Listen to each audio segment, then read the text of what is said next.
हरे कृष्णा। राधा चंद्र हिंदी में पढ़ोगे? हिंदी में पढ़ोगे?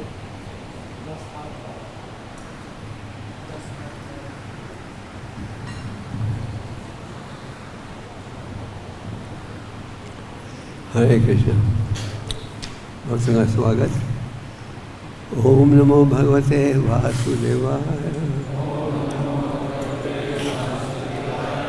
ओम नमो भगवते वासुदेवाय। ओम नमो भगवते वासुदेवाय। जैसे आप जानते हो ये क्लास दो भाग देंगे। मैं थोड़ी देर के लिए बोलूँगा कि मुझे पूजा करना अभिषेक से पहले, और फिर प्रबोधदास महाराज देंगे इस प्रवचन। ठीक है।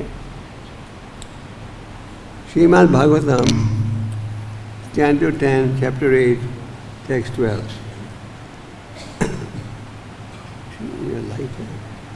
Shri Garga Vacha Ayam He Rohini Putro Ramayam Surdo Gurnim Akyasyate Rama Iti Balavikyat Bahalam Vedu Yadunam Aprathar Bhavat Sankarsham Vishan Yapi Shri Garga Vacha Ayamirohini Putro Ramayan Surdogane Akyasate Rama Iti Vadakyat Param Vidu Yadunam Apsak Bhavat Sankarshanam Mushyantiapi Ayamirohini Putro Ramayan Surdogane Akyasate Rama Iti Vadakyat Param Vidu Yadunam Apsak Bhavat Sankarshanam Mushyantiapi।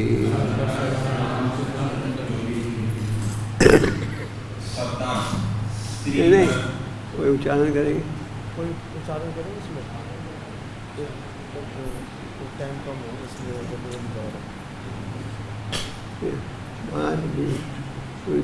श्लोक कोई श्लोक उच्चारण करेंगे? अच्छा महाराज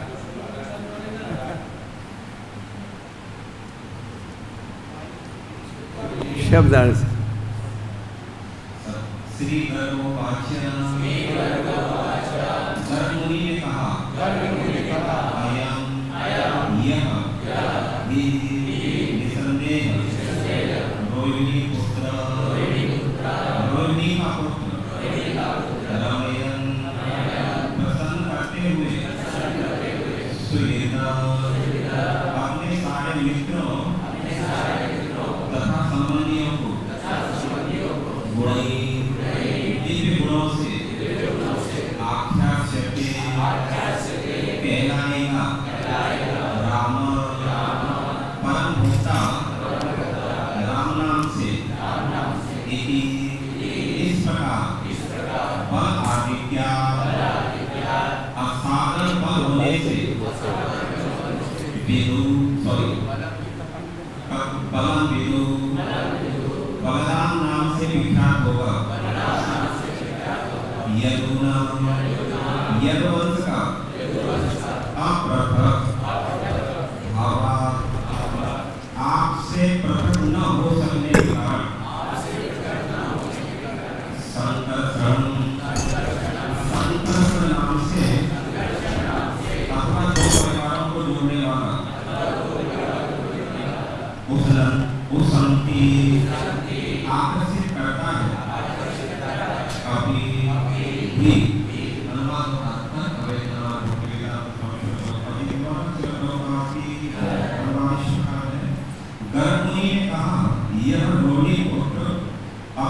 दिव्य गुणों से अपने संबंधियों तथा मित्रों को सभी तरह का सुख प्रदान करेगा।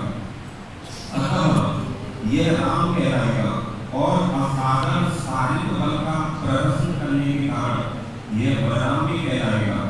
क्योंकि यह दो परिवारों वसुदेव तथा नंद महाराज के परिवारों को जोड़ने वाला है, अतः यह संकर्षण भी कहलाएगा।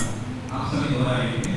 गर्भमुनि ने कहा, यह रोटी पुत्र अपने दिव्य गुणों से अपने संबंधियों तथा मित्रों को सभी तरह का सुख प्रदान करेगा। अतः यह राम कहलाएगा और असाधारण शारीरिक बल का प्रदर्शन करने के कारण यह बलराम भी कहलाएगा। क्योंकि यह दो परिवारों वसुदेव तथा नंद महाराज के परिवारों को जोड़ने वाला है, अतः यह संकर्षण भी कहलाएगा। बलदेव वसुधा देवकी पुत्र थे, किंतु उन्हें देवकी के गर्भ से रोहिणी के गर्भ में स्थानांतरित कर दिया गया था। यह तथ्य प्रकट नहीं किया गया था। हरिवंश के अनुसार प्रत्युवाच तत्त्वराम सर्वास्थान वितस्थितान् यावदेष्वपि सर्वेषु भवन्तो मम वल्लभा। गर्भमुनि ने तो नंद महाराज के सामने यह प्रकट कर दिया था कि बलराम संकर्षण कहलाएगा, क्योंकि यह दो परिवारों यदुवंश तथा नंद वंश को जोड़ने वाला है, जिसमें से एक क्षत्रिय वंश है और दूसरा वैश्य वंश। दोनों ही परिवारों के वंश एक थे। अंतर इतना ही था, नंद वैश्य पत्नी से उत्पन्न हुए थे और वसुदेव क्षत्रिय पत्नी से। बाद में नंद महाराज ने वैश्य कन्या से विवाह किया और वसुदेव ने क्षत्रिय कन्या से। इस तरह एक ही पिता से दोनों उत्पन्न थे, किंतु वे क्षत्रिय तथा वैश्य परिवारों में बढ़ गए। अब बलदेव ने उन दोनों को जोड़ दिया, इसलिए वे संकर्षण कहलाते हैं।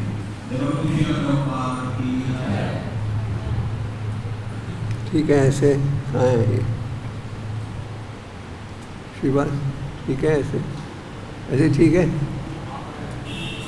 ओम ज्ञानतिमिरन्धस्य ज्ञानाञ्जनशलाकया चक्षुर्मिलितं येन तस्मै श्रीगुरवे नमः। श्रीचैतन्यमनोभीष्टं स्थापितं येन भूतले स्वयं रूपा कदा मह्यं ददाति स्वापदलिकं। वन्देऽहं श्रीगुरु श्रीयुतापदकमलं श्रीगुरुवैष्णवंश्च श्रीरूपं सग्राजतं सहगना रघुनाथान्वितं तं सजीवं सद्वैतं सवधूतं परिजनासहितं श्रीराधा कृष्णपदान् सहगना ललिता श्रीविशाखान्वितं च। हे कृष्णा करुणा सिंधु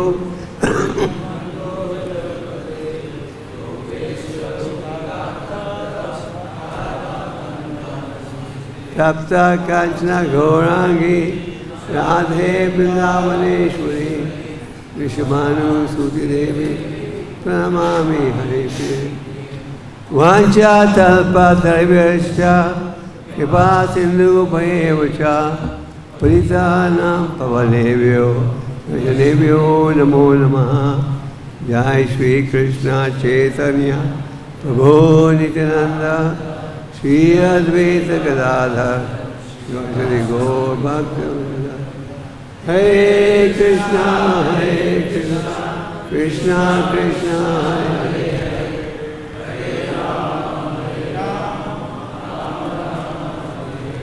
जैसे मैंने कहा था, मैं थोड़ी देर के लिए बोलूँगा, फिर प्रबोधानंद महाराज आगे बोलेंगे। श्री गार्ग उवाच अयमि रोहिणी पुत्रो मयन सूदो पुने तो क्या से थे राम आई थी बालाधिक्य बलम विदु याद नाम अपतक भावत संकर्षण उशांति भी। तो जैसे आप जानते हो आज बहुत ही शुभ दिन है। क्या है? बालराम जयंती। वो बालराम जी कौन है? भगवान के बड़े भाई। जब परम भगवान पृथ्वी पर प्रकट होते हैं तो उनके सनातन साथी भी साथ में प्रकट होते हैं। जैसे कि भगवान ने वासुदेव और देवकी को अपने माता पिता के रूप में स्वीकार किया। वासुदेव और देवकी ने भगवान को पुत्र के रूप में प्राप्त करने के लिए बहुत गहरी तपस्या की थी। आप उसकी कल्पना भी नहीं कर सकते। 12,000 देवताओं के वर्षों के लिए कुछ खाया नहीं, केवल जो पत्ते पेड़ों से गिरते हैं वो थी उनकी खुराक। अगर आपको ये खुराक दी जाए तो आप ज़्यादा देर नहीं टिकोगे। तो 12,000 देवताओं के वर्षों के लिए, और हमारे पृथ्वी के 6 महीने उनके 12 घंटे के बराबर है। और निरंतर उनका चिंतन एक ही विषय पर था, हमें परम भगवान प्राप्त हो पुत्र के रूप में। तो बालराम जी भी भगवान के भाई हैं। जब भगवान प्रकट होते हैं वो भी प्रकट होते हैं। कई बार प्रकट होते हैं बड़े भाई के रूप में, कई बार छोटे भाई, और कई और प्रकट होते हैं उनके साथ। तो वासुदेव देवकी से दोनों के पिता और माता। भगवतम के 10वें स्कंद में आप पढ़ते हो वासुदेव देवकी के जब विवाह हुआ तो उनका देवकी का भाई कंस अपनी बहन को अपने घर छोड़ने जा रहा था। देवकी का पिता देव का बड़ा स्नेह था उसकी बेटी के प्रति। तो उन्होंने शादी में इतना बड़ा दहेज दिया, हजारों रथ सोने के बने हुए और सेवा करने के लिए गोपियाँ, सेवा करने के लिए और दासी, और सोने के चैरियट इत्यादि।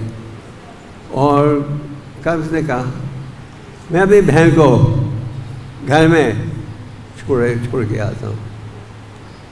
तो वैसे उसका भाव अच्छा था, भाव में था शादी हुई है बहन की, उसके घर छोड़ा है, और ये रिवाज भी है शायद। तो रास्ते में एक दिव्य वाणी द्वारा उन्हें सूचना मिली क्या? हे मूर्ख, तुम तुम्हारी बहन को ले जा रहे हो उसके घर, और तुम जानते नहीं कि इसका 8वां पुत्र तुम्हारे मृत्यु का कारण, इसका 8वां बच्चा तुम्हारे मृत्यु का कारण बनेगा। कंस दुष्ट बुद्धि के थे। जब उन्होंने सुना कि उनकी जान को खतरा है उस देवकी के राज से, जिसको बड़े प्रेम से छोड़ने जा रहे हैं, कंस की बुद्धि एकदम नष्ट हो गई। तलवार निकालेगी और देवकी को मारने को तुरंत तैयार हो गए। तो भागवतम में कहा गया है जान बचाने के लिए अगर किसी को चापलूसी भी करना पड़े तो ठीक है। तो वासुदेव ने देखा कि देवकी की जान खतरे में थी। वासुदेव ने कहा घबराते क्यों हो? जैसे बच्चा पैदा होगा तो बच्चे को तुम्हारे पास ले आऊँगे, और अगर तुम्हें लगे इससे खतरा है तो उसको जो करना है कर लेना, तुम्हारी मर्जी। तो वह कंस ने कहा ठीक है। वो कर्ण बहुत थे को पता था कंस की बुद्धि का कोई भरोसा नहीं। तो वहाँ से फिर नारद मुनि वहाँ पहुँच गए। नारद मुनि ने कहा कंस, ये यादव खानदान के सारे सदस्य जन्म ले लिया है। तो नारद मुनि चाहते थे कि कंस और अपराध करे और जिसके कारण भगवान जल्दी प्रकट हो। तो जब कंस को ये सूचना मिली तो कंस ने कहा अब तक किसी को नहीं जिंदा छोड़ना। तो जैसे देवकी के पुत्र प्रकट होते थे तुरंत ही उनका वध हो जाता था। ये जो 6 बेटे मारे गए पहले, उन्हें मारीची के बच्चे बुलाते हैं, तो उनके द्वारा ये संदेश मिलता है कि जब तक हम काम, क्रोध, लोभ, मोह, मद मत्सर्य को नहीं वश में करेंगे अब भगवान को नहीं समझ सकोगे। भगवद गीता के 4थे अध्याय में भगवान कहते हैं यदा यदा ही धर्म से ग्लानि भवति भारत अभ्युत्थानं धर्मस्य तदात्मनं सृजाम्यहम्। मैं अलग अलग समय में अवतारित होता हूँ, इसलिए धर्म की स्थापना के लिए। पायतनाय साधुना विनश्यत दुष्कृता धर्म संस्थापनार्थाय मैं अलग अलग समय में प्रकट होता हूँ, धर्म के नियमों का पालन करें। भगवान जो हैं बिल्कुल शुद्ध है और उन्हें समझने के लिए हमें हमारे हृदय को भी शुद्ध बनाना पड़ेगा। ये जो हम वैदिक भक्ति का पालन करते हैं, जिसके कारण हम मंगल आरती में आते हैं, क्लास में आते हैं, क्लास सुनते हैं, इन सब का उद्देश्य क्या है कि आपके अशुद्ध हृदय को शुद्ध बनाया जाए, जिसके द्वारा परम भगवान को समझ सको। तो काम, क्रोध, लोभ और मद मत्सर्य ये हैं 6 शत्रु आध्यात्मिक जीवन के। और आचार्यों ने ये उपदेश दिया है कि अगर आप भगवान को समझना चाहते हो तो ये जो 6 असुर थे जिनका वध हुआ था, उसके द्वारा हमें ये संदेश मिल रहा है कि अगर भगवान को समझना चाहते हो ये जो अनर्थक हैं उनसे हमें बचना पड़ेगा। भगवद गीता के 3रे अध्याय में अर्जुन ने पूछा क्या कारण है कि जानते हुए भी हम गलत काम करते हैं। हम जानते हैं इंद्रिय तृप्ति का कार्य हमें संतुष्ट नहीं करेगा जब भी हम जुड़ते हैं। और भगवान ने क्या कहा, काम ऐसे, क्रोध ऐसे, आज क्रोध से मत हो। भगवान ने कहा काम वासना के कारण। और आगे भगवान ने कहा आप इसे कहाँ प्राप्त कर सकते हो, मन में, बुद्धि में, इंद्रियों में। आगे कहा कैसे आप इन्हें नष्ट कर सकते हो, ज्ञान की तलवार से। तो 6 बच्चों का तो वध हो गया। जब 7वीं प्रेगनेंसी थी तो भगवान ने योगमाया शक्ति के द्वारा वो जो बच्चा था वो चले गया कहाँ, देवकी के गर्भ से रोहिणी के गर्भ में। बालराम जी जो हैं इनकी हमेशा एक ही इच्छा रहती है, भाई की सेवा। और बालराम जी प्रकट हुए किस लिए, भगवान की लीला को सफल बनाने के लिए।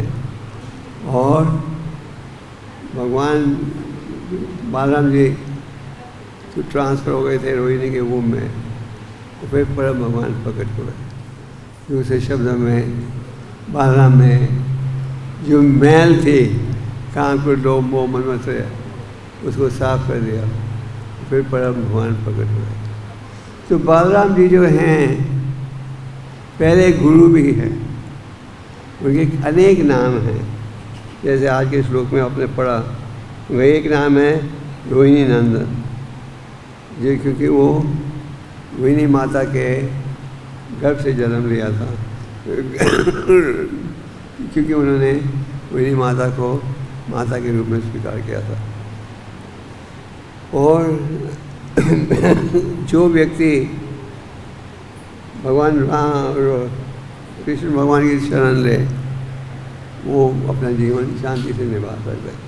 तो बालाराम जी के अनेक नाम हैं, और भक्त जो हैं बालाराम जी की उपासना करते हैं किस लिए? अपनी भौतिक कमजोरियों को नष्ट करने के लिए।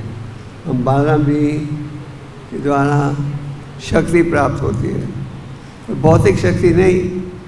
आप पहलवान बनना चाहते हो तो बालाराम जी के पास आओ, आ सकते हो। भगवान कहते हैं 4 परिस्थितियों में लोग में बताते हैं, पर हम बालाराम जी के शरण में आते हैं, उनसे शिक्षा आध्यात्मिक शक्ति प्राप्त करने के लिए। तो बालाराम जी हमेशा प्रकट होते हैं जब भगवान प्रकट होते हैं। और बालाराम जी जो हैं उनके द्वारा हम ये समझते हैं जो गुरु है वो उनके प्रतिनिधि हैं। बालाराम जी के हाथ में क्या रहता है? हल और गदा। हल से क्या करते हैं? हल से जो खेती को साफ करना है साफ करते हो, और फिर अन्न पैदा होता है। तो उसी प्रकार गुरु जो है बालाराम जी का प्रतिनिधि, वो आध्यात्मिक शिक्षा के द्वारा जो हृदय की मैल है उसे दूर करता है, और अगर हम उसका लाभ उठाएं। और गुरु क्या करता है? अपनी परंपरा की शिक्षा के द्वारा हृदय को साफ करता है। तो बालाराम जी लक्ष्मण के रूप में प्रकट हुए थे जब भगवान राम पृथ्वी पर आए थे। आप पढ़ते हो कि जब लक्ष्मण के रूप में प्रकट हुए थे बालाराम जी, तो उनके मन में एक ही भाव था 24 घंटे। क्या था वो भाव? राम की सेवा, राम की सेवा। उनके पैदाइशी से उनके मन में एक ही भाव था, राम की सेवा। और जब रामचंद्र जी का विवाह हुआ, सीता ने देखा उनके लिए कोई काम है ही नहीं, जो काम वो करने जाती है लक्ष्मण ने पहले ही कर दिया होता है। और लक्ष्मण जी जब वो देखते थे सीता कोई सेवा कर रही है तो उन्हें भी यार पसंद नहीं आता था। वो कहते ये सेवा तो मुझे करना चाहिए। तो दोनों गए भगवान राम जी के पास, क्या किया जाए? सीता कहती है, उनकी शिकायत थी, जब से मेरा विवाह हुआ है मुझे कोई सेवा है ही नहीं मेरे लिए, जो सेवा मैं करने जाती हूँ लक्ष्मण पहले वहाँ पहुँच जाता है। लक्ष्मण ने कहा मैंने तो जन्म से ये निश्चय कर लिया था कि मैंने राम की सेवा करनी है। तो राम जी के सामने समस्या थी, किसका सहयोग दे? राम जी ने कहा चलो गुरु जी के पास। तो गुरु जी ने क्या कहा? गुरु जी ने कहा जो उससे राम जी के घर का कार्य है वो सीता करे, और जो राम जी बाहर जाए युद्ध करने, शासन करने, फिर राम उनके साथ जाए। तो लक्ष्मण खुश नहीं था। और ये उदाहरण है कि जब कोई समस्या आती है तो गुरु की शिक्षा का लाभ उठाना चाहिए। तो लक्ष्मण जी के रूप में उनका एक ही भाव था, भगवान की सेवा। तो यही लक्ष्मण फिर प्रकट हुए बालराम जी के रूप में, और यहाँ थे वो बड़े भाई, वो बड़े भाई थे। और यही बालराम फिर प्रकट हुए थे किस रूप में? नित्यानंदा के रूप में। तो भगवान प्रकट होते हैं धर्म की स्थापना के लिए। और बालराम जी का एक और नाम है दाऊ जी, बड़े भाई। उनका क्या भाव था? केवल भाई की सेवा, यही था उनके मन में। उनकी बचपन की लीला तो लगभग 2 भाइयों ने एक साथ ही की थी। और आप देखते हो कि जो असुरों का वध किया भगवान के भाई ने, इसका असली संदेश क्या है? भक्ति विनोद ठाकुर ने ग्रंथ में समझाया है कि जो असुरों का वध हुआ है, अगर हम ये कथा ध्यान से सुने तो हमारे हृदय में जो मैल है, अलग अलग प्रकार के भौतिक आकर्षण हैं, वो दूर हो जाएंगे। और भगवान कृष्ण ने तो अनेक असुरों का वध किया। बालराम जी ने केवल 2-3 असुरों का वध किया। जैसे एक धेनु को, क्या धेनु का, हाँ, वो उनके भाई तारावन जंगल में आए थे और भगवान ने कई असुरों का वध किया। फिर बालराम जब जंगल में पहुँचे तो उनके मित्रों ने कहा था कि यहाँ एक गधा है, किसी को अंदर आने नहीं देता। इस बगीचे में इतने अच्छे फूल हैं पर हमें अंदर आने नहीं देता, आप कृपा करके उनका वध करो। तो बालराम ने कहा इसमें क्या कठिनाई, ये तो मैं आसानी से कर लूँगा। और बालराम जी गए जंगल में, पेड़ को हिलाया बड़े तेजी के साथ, और फल जब नीचे गिरे, इनको सूरज ने समझ लिया कोई अंदर आया है। और इनको सूरज ने क्या किया, उनके पाँव को पकड़कर घुमा कर फेंक दिया पेड़ों पर। और जब इनके मित्रों ने देखा कि उनके मित्रों का वध हो गया है, तो फिर उन्होंने भी प्रयास किया भगवान को मारने के लिए, तो वो संभव था। भगवान बचपन से ही अपनी दिव्य लीला प्रकट करते हैं। जन्मा कर्म चाप में दिव्य, में प्रकट होना और प्रकट होना दोनों ही दिव्य होना। तो परम भगवान श्री कृष्ण ने अनेक दिव्य लीलाएँ प्रस्तुत की और बालराम जी ने भी की है। और एक और असुर था पलम्बसुर। पलम्बसुर आया था जहाँ भगवान और उनके भाई सब खेल रहे थे। वो जो खेल रहे थे, ये खेल से आप लोग बच्चे अभी भी करते हैं। 2 बन गए थे घोड़े और उनके ऊपर बैठे थे, और जो हार गया उसको दूसरे को अपने पीठ में उठाना पड़ता था। तो भगवान हार गए और पलम्बसुर उनके सामने की सेना में थे। तो पलम्बसुर ने बालराम जी को अपने पीठ में उठाया। उनका भाव ये था ऊपर जाके फेंक देंगे, तो ऊपर उठाते गए।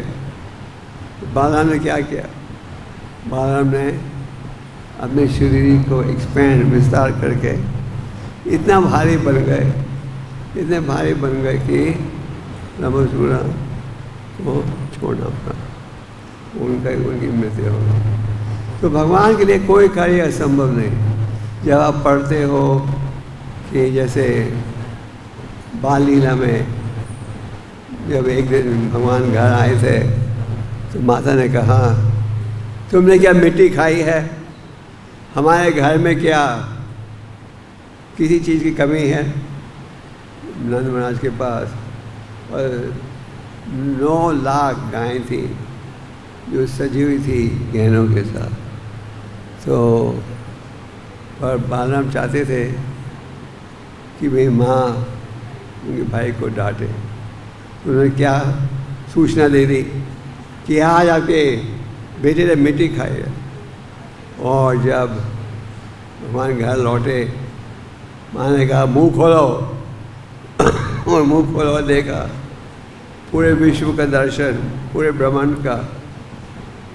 तो यशोदा माता सोचने लगी ये मेरा सपना है या असलियत है। पर अगर आप ये कथा किसी ज्ञान नए व्यक्ति भौतिकवादी को समझाओ, वो क्या कहेगा, ये तो कल्पना है, ये कैसे संभव हो सकता है। तो इसलिए भगवान की लीलाएं आप भागवत में पढ़ते हो तो कहाँ 10वें स्कंद में आकर, पहले 9 स्कंदों में नहीं। क्यों? क्योंकि जब तक व्यक्ति 10वें स्कंद में पहुँचेगा उसके हृदय में किसी प्रकार का गलत विचार नहीं होगा। वो ये स्वीकार कर सकता है कि परम भगवान के लिए कोई कार्य असंभव नहीं। इसी श्रीमद् भागवत में आप पढ़ते हो कि परीक्षित महाराज ने कहा मैं व्रत रख रहा हूँ पानी से और खाने से, पर जब से मैं सुखदेव गोस्वामी के द्वार के कमल मुख से ये भागवतम का संदेश सुन रहा हूँ तो मेरी भूख भी चले गई और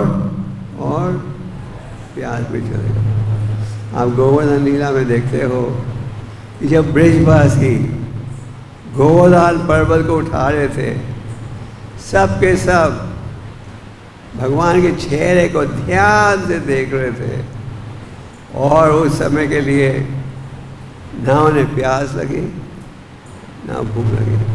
तो प्रभा जी 10वें स्कंद के लीला में कहते हैं अगर हम आध्यात्मिक विषय में रुचि लेंगे तो हमारा हृदय भी ऐसा बन जाएगा कि आप भौतिक भूख और भौतिक प्यास से बचोगे।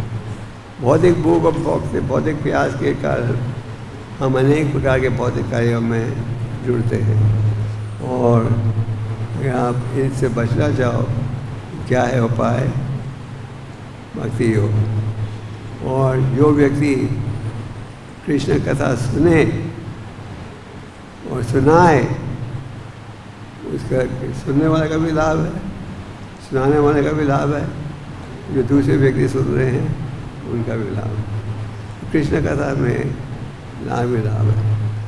कुरुक्षेत्र का युद्ध हो रहा था। युद्ध होने से पहले बालराम ने कहा कि युद्ध नहीं होना चाहिए। उन्होंने बहुत प्रयास की कि युद्ध रुक जाए किसी प्रकार से, पर युद्ध धृतराष्ट्र नहीं किसी रूप में उनकी राय को स्वीकार नहीं किया। तो बालराम में छोड़कर बालराम क्या कर रहे गए, उन्होंने भारत के तीर्थ के स्थानों की यात्रा की। भारत के लगभग सारे तीर्थ के स्थानों की यात्रा की। यात्रा करते करते कहाँ पहुँच गए? नमश्वरालय। नमश्वरालय में उस समय संतों की सभा चल रही थी। हजारों संत उपस्थित थे और उनका निर्णय ये था कि ये यज्ञ हजारों सालों के लिए चलेगा। और उन्होंने रोहिणी से सूतक को खास बल दिए, आशीर्वाद दिया था महर्षि ने सूतक को इस यज्ञ का निर्देशन करने के लिए। जब बालराम जी वहाँ पहुँचे, सारे संत महात्मा उठ गए, खड़े हो गए उन्हें आदर देने के लिए। पर एक संत नहीं उठा, वो थे रोमहर्षण सूता। रोमहर्षण सूता ने सोचा कि मैं क्यों उठूं, मैं यहाँ के व्यासस्थान में हूँ। पर बालराम जी को ये व्यवहार ठीक नहीं देखा। तो बालराम जी ने क्या किया, एक घास से कुछ जगह छुआ उनको और उनकी क्या हो गई, क्या हो गई, मृत्यु हो गई। उनको A47 की ज़रूरत नहीं थी, एक घास को लगाया और मृत्यु। जब मृत्यु हुई सब भक्तों ने कहा क्या हो गया, हमने खास वर दिया था रोमहर्षण सूत को कि वो हजारों साल के लिए जिएगा और मार्गदर्शन देगा, और अब हमारा यज्ञ सफल नहीं होगा। सफल कैसे करें? तो भगवान ने कहा अगर तुम्हें लगता है कि वापस जीवित बना देना चाहिए तो मैं बना देता हूँ, मेरे लिए क्या असंभव है, जो बोलो मैं कर सकता हूँ। तो संतों ने कहा नहीं, आपकी इच्छा थी कि इस व्यक्ति का वध होए क्योंकि उसने आपका आदर नहीं दिया, तो हम उसका विरोध भी नहीं करना चाहते।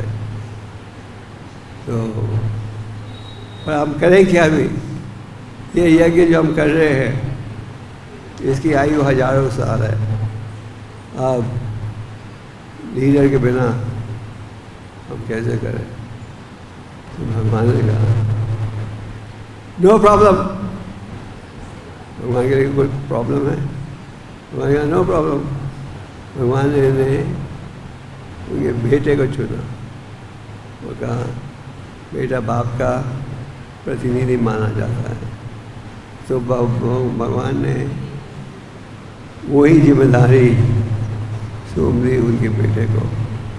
और जो संत महात्मा थे बड़े प्रसन्न हुए। तो संतों ने वो बालराम जी ने कहा और अटोनमेंट मुझे कुछ करना चाहिए, और सजा देना चाहते हो दे दो, और क्या सजा मुझे भुगतनी चाहिए? तो उन्होंने कहा ये जो पड़ोस का जंगल है, उस जंगल में एक असुर भाव का व्यक्ति है। जब हम यज्ञ करने जाते हैं ऊपर से आकर मल पेशाब करते था, तो हम ना यज्ञ कर पाते हैं ना उस पेड़ों का फल।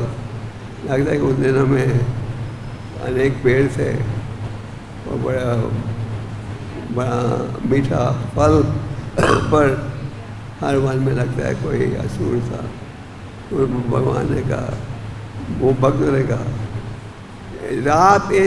आपके अलावा कोई भी इस असुर का वध नहीं कर सकता। तो भगवान ने कहा दिस इज नो प्रॉब्लम, एक असुर को ठीक करना है। भगवान गए, जोर से पेड़ को हिलाया, तो पेड़ को जो हिलाया वो असुर समझ गया क्या ये है, कौन है वहाँ देख रहे, कौन है कौन है कौन है, तो कौन है जो ये पेड़ को हिला रहा है, किसकी हिम्मत पड़ी है मेरे बगीचे में मेरे से पूछे बिगड़ अंदर आ गया। तो उन्होंने जब बालराम को देखा तो बालराम को पीछे से आकर लात मारी बहुत जोर से। बालराम ने उन्हें पकड़ कर पैरों से घुमाकर क्या किया, इतनी जोर से फेंका जो पेड़ों में गिरे और मर गया। जब संतों ने देखा राजा ने कि बालराम ने अपनी शक्ति से उस असुर का वध कर दिया है और अब वो उस जंगल में जा पाएंगे और फल वहाँ का खा सकेंगे, वो बड़े प्रसन्न हुए। सब संतों ने क्या किया, बालराम को आशीर्वाद दिया। तो जब बालराम जी तीर्थ के स्थानों की यात्रा कर रहे थे, उन्हें ये भी सूचना मिली कि कुरुक्षेत्र का युद्ध समाप्त हो गया है और अनेक जो क्षत्रिय थे सबकी मृत्यु हो गई है इस युद्ध में। तो बालराम ने सोचा चलो जाके मैं देखता हूँ कुरुक्षेत्र में युद्ध की स्थिति।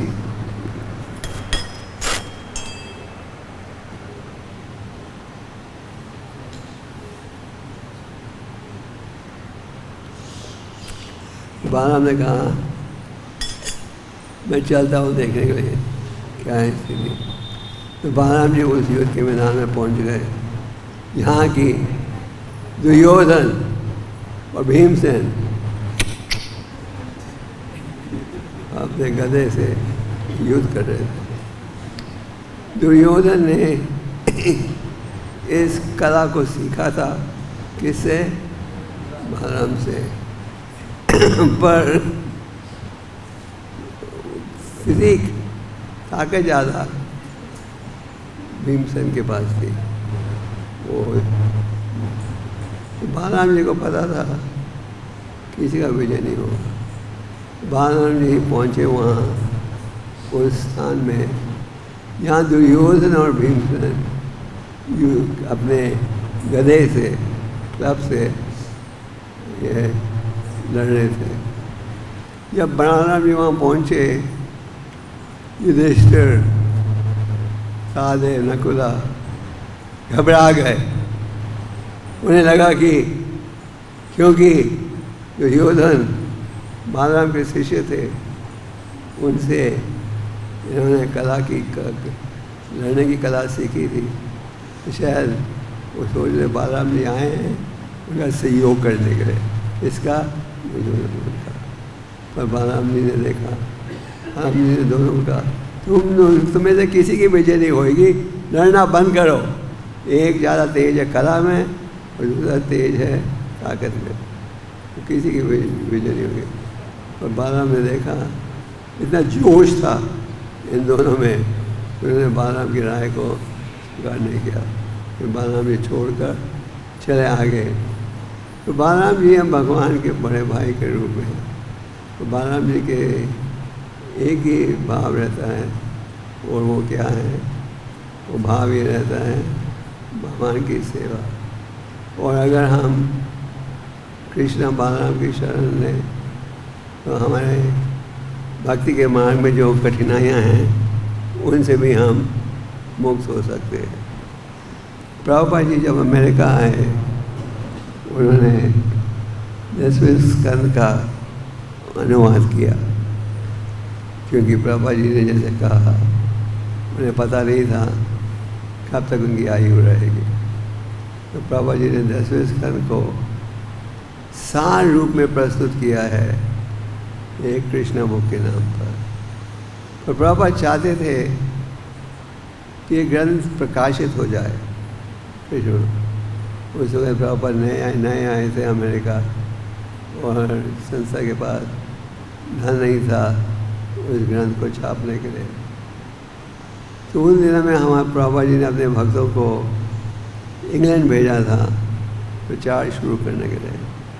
और जब वो प्रचार शुरू कर रहे थे तो उनका परिचय हुआ बीटल्स के साथ। आपने सुना है बीटल्स का नाम? खास करके एक बीटल जॉर्ज हैरिसन अच्छा भक्त बना था, वो बना। तो प्रभुपाद जी को पता था ये कि श्याम सुंदर का की नई दोस्ती है जॉर्ज हैरिसन बीटल के साथ। तो न्यूयॉर्क में श्याम सुंदर आए थे प्रभुपाद को मिलने। तो उन्होंने प्रभुपाद ने कहा, श्याम सुंदर, why don't you go and ask George to pay for printing this book? तुम जॉर्ज को पूछो वो छाप दे ये किताब, क्योंकि मैं चाहता हूँ ये किताब बड़ी खूबसूरत रूप से छपे। श्याम सुंदर ने कहा, प्रभुपाद, जॉर्ज तो नया भक्त है, उससे मैं ऐसे मांगूंगा वो शायद भाग जाए, हमारी दोस्ती खराब हो जाएगी। पहले उसको भक्त बनने दो, फिर हम मांगेंगे। पापा ने कहा, no, just go and ask. जब श्याम सुंदर ने देखा कि प्रभुपाद इतने डिटर्मिन्ड है उसे पूछने के लिए कि वो किताब छापने को तैयार है, तो जब श्याम सुंदर वापस इंग्लैंड आया तो उसने जॉर्ज को कहा, my guru told me to ask you, can you please print this Krishna book, it presents summary of the 10th canto. तो जॉर्ज ने कुछ पूछे बगैर कहा, कितना खर्चा आएगा? और एकदम चेक बनाया और किताब छपी। इसलिए अब एक कृष्णा बुक जो 10वें स्कंद की सार है, उसमें जॉर्ज हैरिसन का एक एक पेज में उनका दस्तखत है।